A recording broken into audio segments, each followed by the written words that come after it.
Simplicity is the ultimate sophistication. That is a quote by Leonardo da Vinci.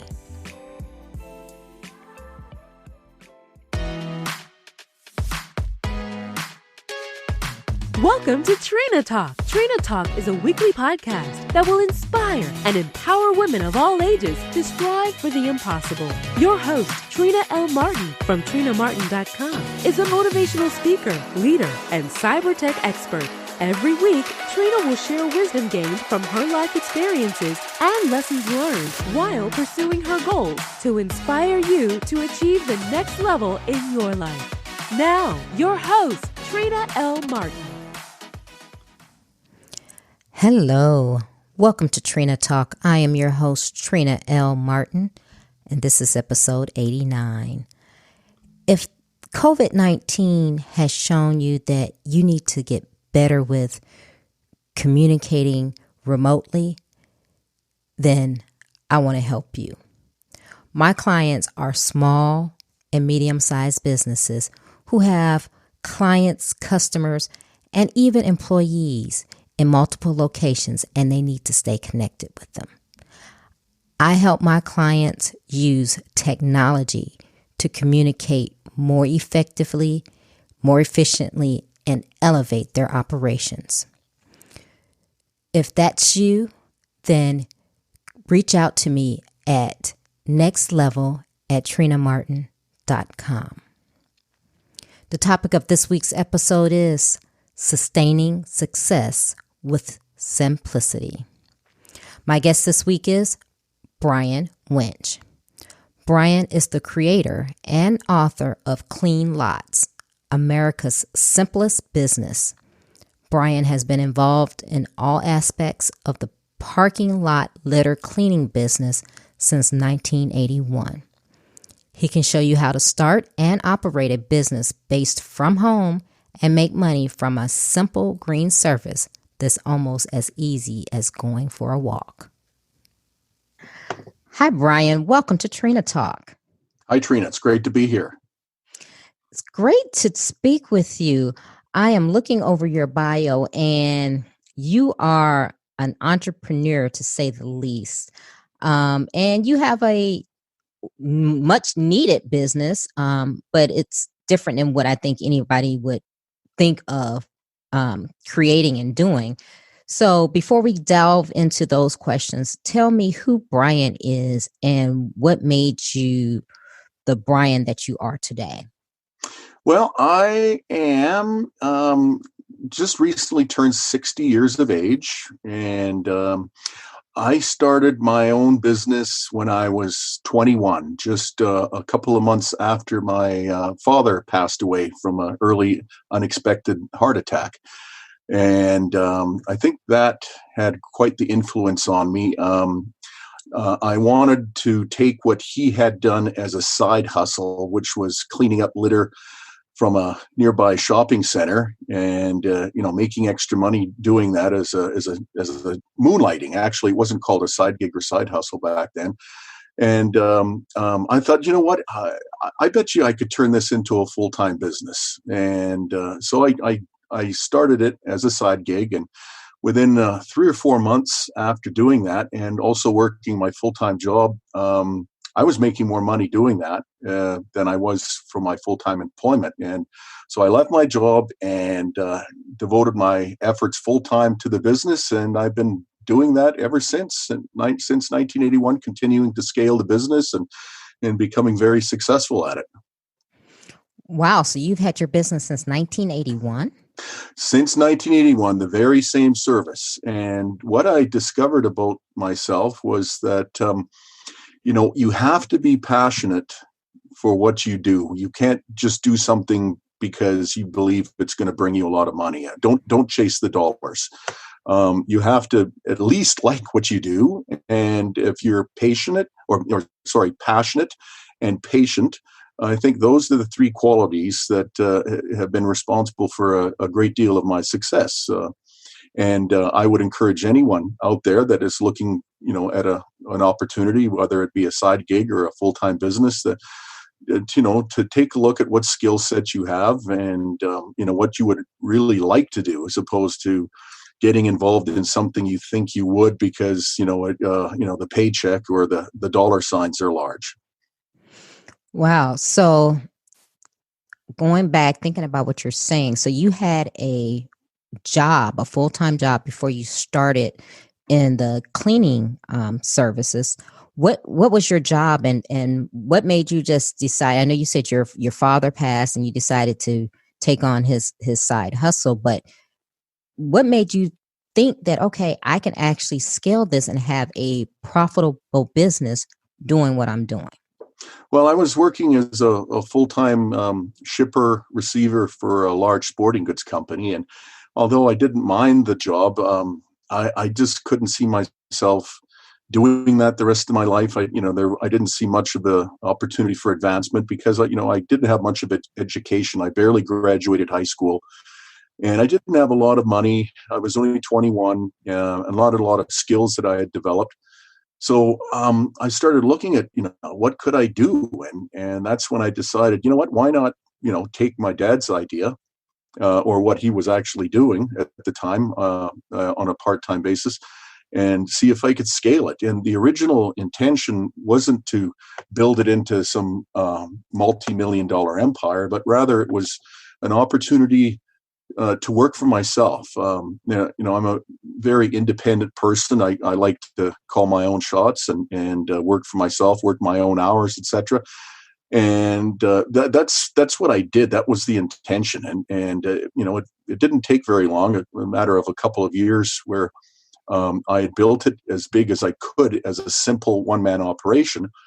And I didn't want to turn down the requests for my services for my existing customers. So I had to scale it a bit larger, and my brothers became involved in the business, and we continued to grow. And a few years later, the success bred more success. And again, we didn't want to be in the position of having to turn our customers down, for requests for more, for us to service more of their property. So we started bringing in people that indicated to us that they'd love to do this on a part-time basis, whether it be just on weekends or a couple of hours before their regular jobs in the morning. And, we found a way to accommodate them, and we continued to scale the business up to the point where we're typically doing over $600,000 a year. And we service about 150 properties, give or take, because it is contract work. So, contracts are won or lost. It's part of the business, but we're very happy with where we are, and it's provided a very good lifestyle for all of us. Wow. Where are you located? I'm located in Canada, the Okay. city of Calgary. We're about 1.3 million in population, and right close to the Rocky Mountains. So we get great skiing in the winter. Wow. So, and I'm impressed with you having a business to sustain all these years since 1981. I'm pretty sure you can teach people a lot of things about running a business. And in 1981, that was before the internet and social media and things like that. Tell me how you did it then and how your business has evolved to the current day and time, and if has it changed your business at all? Tell me what that looks like. How did you do it? Well, for those of us, or for those people that weren't around back then, of course, like you say, the internet wasn't around, but the internet of the day, if you will, would be the big, thick yellow pages, the telephone directory. And it was pretty easy to find any type of business. You just looked it up under A or B or C or whatever. In my case, my prospects and my customers are property management companies. So it was pretty easy to find them back then. And, I just looked under property management companies or real estate development companies, real estate management, variations of the same type of service, and started cold calling them or contacting them. And I had to learn pretty quick, what worked and what didn't. And eventually I decided, you know what, I'm not really selling anyone. Well, I'm not picking up the phone and asking anyone to buy something from me. I refined my elevator pitch, and basically, the point of my initial phone call, or warm calling, as I later coined it, was that I just simply want to phone the person up, introduce myself, and find out who the decision maker is, and then ask them, for their contact information, and then I was simply going to pass on information about how my service can benefit them. In other words, give them cleaner properties, less money. And of course, people in this industry, or property management companies, they're always interested in getting a better service for less money. So, quite often they're interested in getting more information, and I forward that to them. And then, then the patience and the persistence follows. You need to give them some time to get back to you, and know when to follow up, and be persistent. And eventually, in a good number of cases, you will be rewarded for that with contracts. Wow. Yeah. And let's talk about that, because I remember the day of the yellow pages and, like you said, the cold calling and things like that. And you hit up something very critical: the patience and persistence. And today's world, because we have such technology, and you see people on social media who, quote unquote, have made it, everyone thinks that success is easy and that it's quick. So what is your advice to people? I mean, because you really did it the hard way. You were picking up the phone. I'm pretty sure you probably printed flyers, Yeah. things like that. And how are you operating today? Now, I don't know if you've maintained the same clients. How has the evolution of technology, has it changed the way you do business? Oh yeah, and like you said, I think earlier, it's always evolving. It's always changing. You don't want to, have the attitude that I'm going to learn something, and then it's going to stay static. 6 months later, they're chances are they're going to change up their website, or add more information, or they're, change the whole look. And then, so you're always having to adapt and learn. But basically, we still approach our prospects the same way. As we know who they are, we contact them, send them information. Of course, the longer you're in this business, or any business, the easier it becomes, because it's far easier to sell an existing customer than it is to develop a new one. So, we get quite a few referrals. We get quite a few of our existing customers contacting us because they're happy with our service and the additional value that we provide. And they ask us to, take on more of their properties. But also, you need to be where your clients are or going to look for you. So,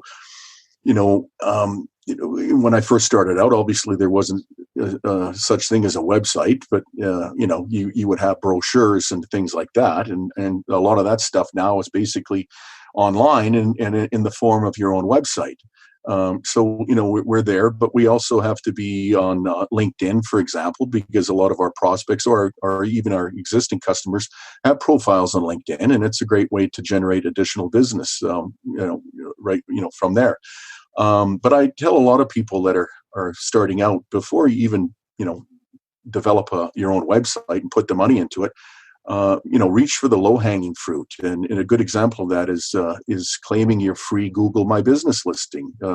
All the search engines have something similar to that, but it doesn't cost you anything. You set up your profile, and then that way, when you're starting out in this business, or any business, then if someone is trying to do a search for your product or service, they're going to be able to find you based on the profile you have set up with Google, for example.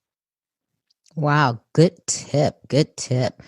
Now, I like to always ask people, how was your journey? So tell me about some of your successes and some of your failures, because I'm pretty sure you've had a lot from 1981 till present day. I'm pretty sure it wasn't all just, oh, this is great.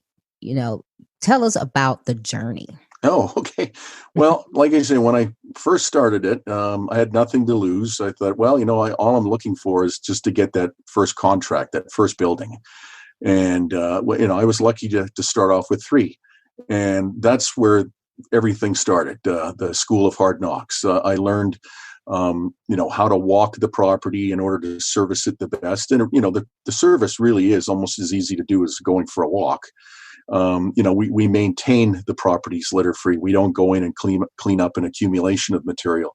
And so, I learned which tools work the best, what time of day it was best to service the property. Again, you have to do more than what you promise or say you'll do in the contract. You provide that extra value, and your clients really appreciate that, and they're more likely wanting to continue to do business with you for one of those reasons. And I'll give you an example. I mean, when we're walking around the sidewalks and the parking lot and the surrounding landscape, and and cleaning up the litter material, if we happen to notice some property damage, maybe a stop sign has been run down, or there's the wall has been freshly tagged with graffiti, or some lights have burnt out. We make a point to bring those matters to our customers' attention, as soon as possible the following morning. And that way we're an extra set of eyes for them, and they know that we're at their properties and we're showing ownership, and we're doing more than what we simply say that we'll do. And, they really appreciate that. And like I say, it helps us keep open the channels of communication, as opposed to just getting the contract and showing up and doing the work, and never contacting or dealing or communicating with our clients. And if you don't do that, you don't really develop that relationship and that trust.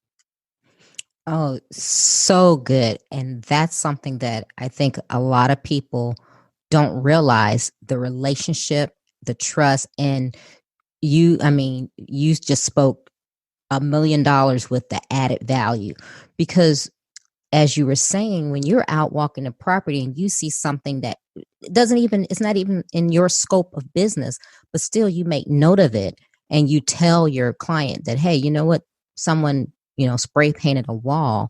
That's added value, because they may not have known it, because there's a lot of companies that, will see it and they'll be like, well, that's not my problem. I'm just here to, trim the trees and whatever. So that is really adding value to your client, which helps you maintain that client. And like you said, referrals, word of mouth goes a long way, and is actually more valuable than a Facebook ad. Yeah, well, and because of that, and it's very simple to do. It's not rocket science. We've had some customers for over 30 years. We've been in business since 1981, and with some of these clients, it's almost from day one. And we typically have a lot of our clients that have been with us, for 15, 20 years, and because they understand what they get from us, and we're owner operators. It's a simple service that's been and the business model that we've developed has been very successful. And as I mentioned before, we've scaled it to the point where I'm giving back. When I started out, I didn't have a mentor that could show me the ropes and say, Brian, here's a great business opportunity and here's how to do it. So I've written a book called Cleanlots, America's Simplest Business, and I make that available on my website, which I'm sure we'll get to later. But I provide free support to anyone who buys the book and wants to start a similar service, such as mine, in your own or in their own city. And it's just I really get a kick out of helping people become successful. And let's face it, this business isn't for everyone. But if someone is in the same situation I was, not much of an education, not a lot of skills, not a lot of money in the bank, and some people need a side gig or a side hustle to pay off debt, or put the kids through college or whatever. It really is a great little opportunity. It sounds like it. And I'm glad you mentioned the book, but I was going to ask, do you do any mentoring or coaching? Because you have a wealth of knowledge and experience. Do you take anybody under your wing aside from the people who just may purchase your book? Do you take any, go into your community and maybe take young entrepreneurs under your wing and help them along? Well, prior to what I'm doing now, I coached minor hockey for 12 years. I was a goalie coach because I played goal at a fairly high level when I was young, and I really enjoyed coaching and showing them the ropes. Not just the drills, but the mental part or the aspects of the game, and the attitude that you have to bring to the game, and to each practice. And I really appreciated it. I really enjoyed doing that for the time I did it. Was both my boys were in minor hockey as well. So I typically coached both their teams and helped out, run some goalie camps and skill assessments, etc. But then, once they grew out of hockey, I kind of focused a bit more of my attention to marketing of my book, and I'll be honest, not everyone reaches out to me, but those people that do, and they reach out a few times, I'm more than happy to spend as much time with a person so that they can understand the business and understand the concepts. And once they do, they're pretty successful. And a lot of those people wind up being testimonies or testimonials on my website. So in your book, so is your company a franchise? No, it's just there people are buying my experience in the form of a book or an Okay. operations manual. So it's almost like a franchise, except you don't have to pay the royalty fees and the franchise fees and everything like that. You take what worked for me, and it's your business, and you run it the way you want to, and every penny you make is yours. Oh, wow. Okay. So your book now, the principles in your book, will they apply only to someone doing something similar, or will they apply to people in other industries? Well, it's pretty focused towards this type of business, but the philosophy where you should enjoy doing what you're doing, be passionate, patient, patient and persistent. Those principles work pretty much for any type of business opportunity that you want to get into or that you're looking for. And then I have a mantra too. If you work the business will work for you. Mhm. And so that's like anything that you get involved in. It will only work so long as you work at it. But as soon as you decide, it's not for me, and I'm not going to do anything today, or I don't feel like doing anything today, I'll do it tomorrow, and you procrastinate. Well, you'll learn pretty quickly as a solopreneur, when you're working for yourself, if nothing happens if you don't make it happen. That's the truth. How many employees do you have now?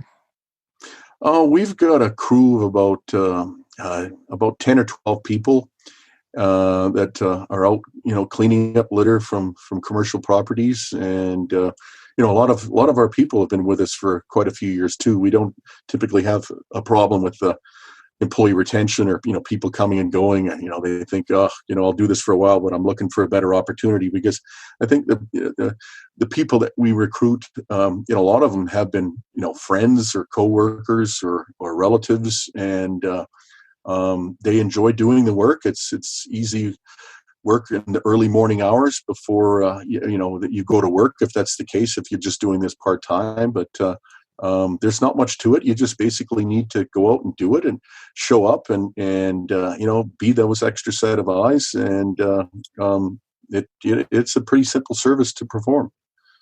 Yeah, and I can imagine you probably don't have much overhead. I'm pretty sure you have trucks and equipment, but as far as like having buildings, I'm pretty sure you don't need to have Yeah. multiple buildings and Well, things like that. you're you're correct. I mean, this business can easily be run home based, and the tools that we use are unique, but they're simple hand tools. No power equipment.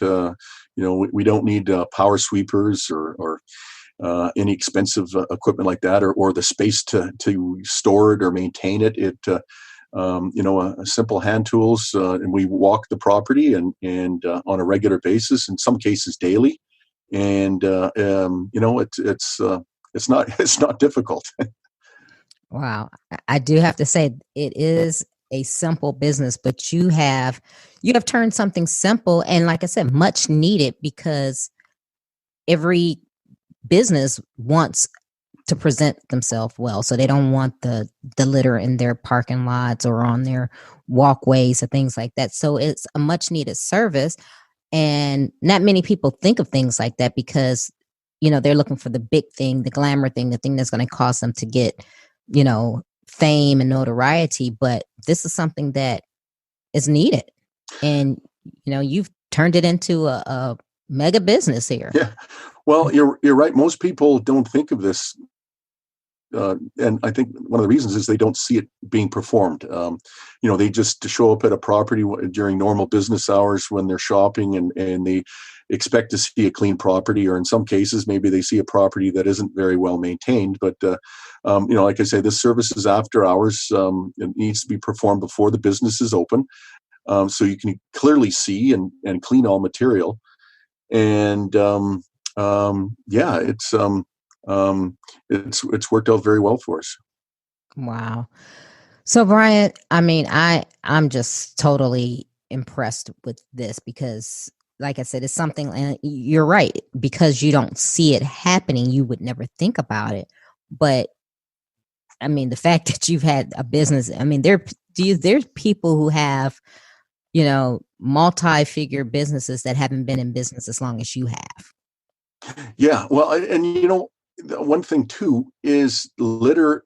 Unfortunately, no, not for us, because it's provided a great lifestyle. But people always litter. We've been doing this for decades, and unfortunately, people's attitudes have not changed over the 30 some years that we've been cleaning parking lots. People still find it completely acceptable to toss their wrappers, their cups, their cans, their cigarette butts, to the ground, with the attitude perhaps that somebody else is going to clean it up, which is accurate. But when we were younger, we would sometimes just get upset with. Sometimes we'd show up and we're cleaning outside a bar, which we were there the day before and the day before that, and literally hundreds of cigarette butts, in front of on the sidewalk or in the first few parking stalls. But after a while, we just learned, those people are putting money in our pockets, and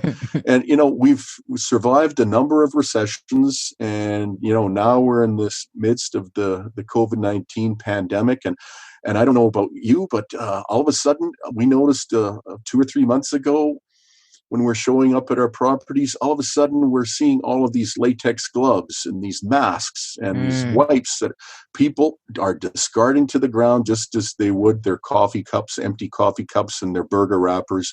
And so it's just another reminder how important our service is for the sanitation, safety, and security of our customers' properties. Wow. Yes. And it's just amazing to me, the things that people do. And it's funny, because where I live in a master plan community, and I'll go out early in the morning and walk my dog, and I'll see like where someone went and got McDonald's, and they just threw their whole McDonald bag, to the ground, and cups and things like that. And I'm going, okay, is this someone who lives here, or is this someone who visits here? Because I'm thinking, if you live here and you pay to live here, why would you do that? But, Yeah. people do the things they do, who knows why, but it's amazing to me. And like you said, why do you think that it's okay to just chuck something out of a window or just leave it on the street? Yeah.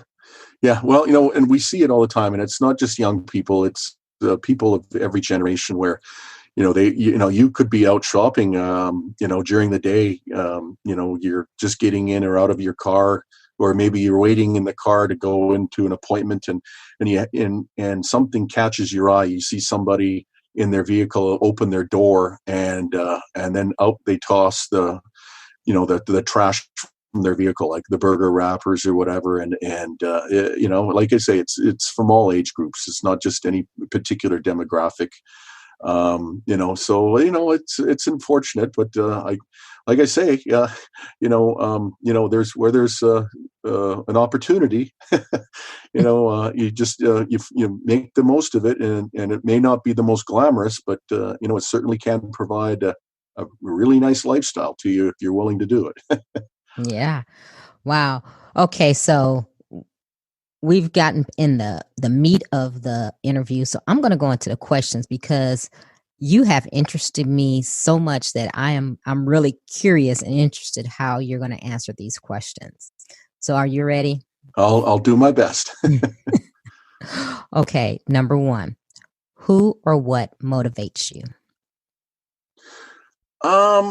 I enjoy getting up every day. It's every day is a bit different than the other. I always like to move forward. Every day is a new adventure, and I enjoy doing what I do. I don't have the attitude that I hate my job and I don't want to get out of bed. I actually look forward to getting up and going to work. Wow, that's great. What demotivates you? Oh, negative people, people that will trash you. Maybe they don't even necessarily know you, but maybe they're envious of your success, and they'll trash you on social media. And it's clear they don't know what they're talking about because they'll pull up all sorts of information that isn't accurate, or just generally. I mean, people you may encounter, and maybe you're sharing a good idea, for another serve, and someone will automatically, diss you and say, "Oh, that'll never work," I think that's because maybe they can't make it work, and they don't want to see you have success. So, I just typically try to stay away from those people. Hmm. When was a time that something was said or done to hurt you, but it worked out for your good? Oh, that is a good question. Oh, well, back when, early, probably when I was about 20 or 21, just before I started my business. I remember having a conversation with a friend who, well, he was a friend at the time, and I started sharing some of this idea that I'd like to be self-employed. And at the time, I really didn't know what exactly I would be doing, but I was kind of sharing with him my dreams. I'd like to work for myself, and this is what I envision. And he listened, and then he said, "Well, I wouldn't waste your time because you'll never make it." And I was shocked that he would say that. It just kind of blew me away. But I used that as motivation. Wow. What is your fear? Well, fear. Well, I can, in some regards, failure, because I've learned that if you don't know how to do something, and you can't learn everything. You can't do everything. I mean, as a business person, you learn that you want to have a pretty good knowledge of a lot of subjects, but some things you're naturally going to probably try to get somebody to do that task for you. You can outsource the work or whatever, but I just don't want to to fail. To say, well, I tried, but I couldn't make it work. As an entrepreneur, I think you always have to find a way to make things work. And never give up. And so I can honestly say I'm not one to ever give up. So, but yeah, I always try to turn failures into successes and learn from those failures. Is there a time when you wish you had done something that you didn't? Yeah. I wish I had done better in school, in high school, and maybe spent more time doing my homework and with my studies as opposed to going out playing hockey and just doing the minimum just to get by in school. I guess I never really knew what I was working towards in school. Like, a lot of students or high school students, they would think, I want to be a lawyer. So in order to get into law school or medical school, I need certain grades, I need, et cetera. So you had those goals to shoot for. Whereas, I didn't really know what I wanted to do, like I guess a lot of kids. And so it was easy for me just to kind of, get by. And, and then when I did graduate and I was kind of stuck in that full-time job and looking for opportunities, I guess I kind of felt kind of limited in what my options were as a result of that. Is there a time that you wish you had not done something? Yeah. It's another lesson I learned in business that you have to learn how to say no. And we were quite successful, and word was getting out about, you contact the Winch brothers for clean parking lots. If you don't want litter on your parking lots, contact the Winch brothers. But, then all of a sudden we had a couple of clients ask us, hey, I've just got a narrow strip of grass outside my building. Can you cut the grass for me? And can you shovel some snow for me? And we didn't know how to say no. And, we had the fear that we could lose their business. So we said yes. And after a while of, 2 or 3 years of doing that, we decided, we weren't happy doing those extra services. So we decided, we were going to approach some of our customers and say, you know what, we're dropping out of those services. And we had the fear that we were going to lose everything. And that wasn't the case. They said, you know what, that's all right. We'll find somebody else for the landscaping, the snow removal. But, we want to keep you guys on doing litter. And so it was a lesson learned and never forgotten. What is your definition of success? I enjoy working for myself, the independence, being healthy, if you don't have your health, you have nothing. You obviously can't do a business or work a business if you're not healthy, but being satisfied with what you have, and what you've built, and what you've achieved. How do you recharge? Get good sleep. And it could be difficult because we've got some strange hours, but over the course of the decades, I've learned how to have some cat naps here and get some sleep in there and make up for it on the weekends, etc. But it's important. You have to take care of your body, and you have to get that sleep. Otherwise, you're not going to be able to perform at your best. What are you awesome at? What am I awesome at? Well, I'd like to think I'm a great father, but that's up to my 2 boys to decide.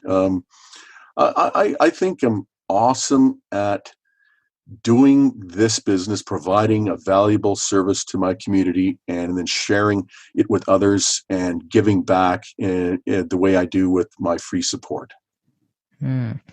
What legacy do you want to leave?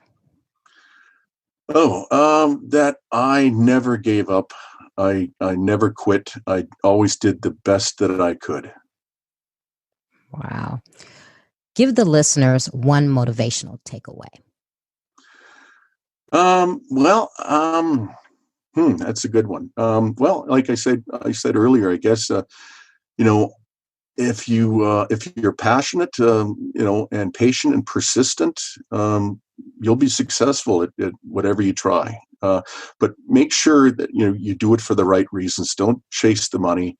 Find your passion and be patient and be persistent. So, Brian, tell the listeners how they can connect with you if we have someone out in Canada that needs your services, or just someone who wants to purchase your book. Tell them how they can get in touch with you. Well, my website is cleanlots.com, and actually it is geared to the U.S. audience. It's worked very well. This business model works obviously on both sides of the border. But if you go to cleanlots.com, all the information is there. There's a brief video on my homepage that shows me providing the service. And like I said, it literally is almost as easy as going for a walk, and you'll be able to see that in the video. And, frequently asked questions. There's my media page where it shows all the publicity, the various magazines and media that has covered my business, and the testimonials. And of course, there's my contact page. If you have more information or more questions, you can reach out to me, and I'm more than happy to get back to you and help you out. Oh, great. Well, Brian, I thank you for coming on and just sharing your amazing story. I mean, I am very impressed. I am in awe that since 1981, you haven't been in business successfully, because not many businesses can sustain that long. So, you have done it. You're very impressive. So I just want to say thank you for taking time out of your day to be on Trina Talk.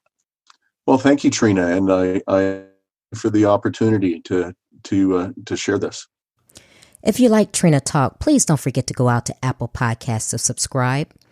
Also, who else in your life do you know that needs some motivation and inspiration in their life? Don't forget to share Trina Talk with them. I hope you have a great week. And remember, if you change your mindset, you can change your life. Keep striving, because success is a journey, not a destination. You can listen to Trina Talk anytime and anywhere. It's available on iTunes, Google Play Music, Stitcher, Spotify, and all other places that you can listen to podcasts. If you like the podcast, please don't forget to go to iTunes to subscribe, rate, review, and share.